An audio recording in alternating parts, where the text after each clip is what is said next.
Le phénomène de la corruption continue de prendre de l'ampleur dans le secteur de la santé, avec la facturation des soins réputés gratuits dans les établissements sanitaires publics, le détournement de patients des voies normales vers des cliniques privées, le trafic illicite de poches de sang et les conflits d'intérêts et abus de fonction. Avec la pandémie de Covid-19, le système de santé est exposé à des risques de corruption supplémentaires.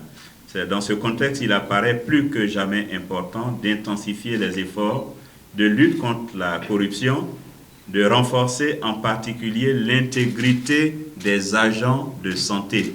La corruption est un phénomène à bannir des services de santé, selon le ministère de tutelle. L'inspection générale de notre ministère va se saisir de ce dossier et poursuivre pour que des mesures vigoureuses soient prises pour arrêter ce cancer qui ronge le système de santé de notre pays.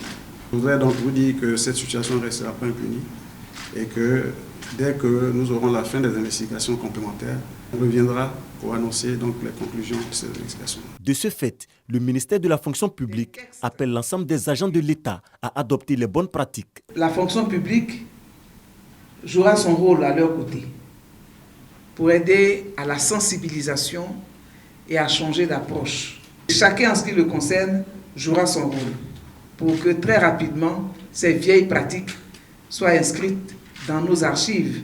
La corruption est un handicap au développement économique. Pour y remédier, le ministère en charge de la lutte contre la corruption continue de mener des opérations de démantèlement dénommées opérations coup de poing dans les services publics.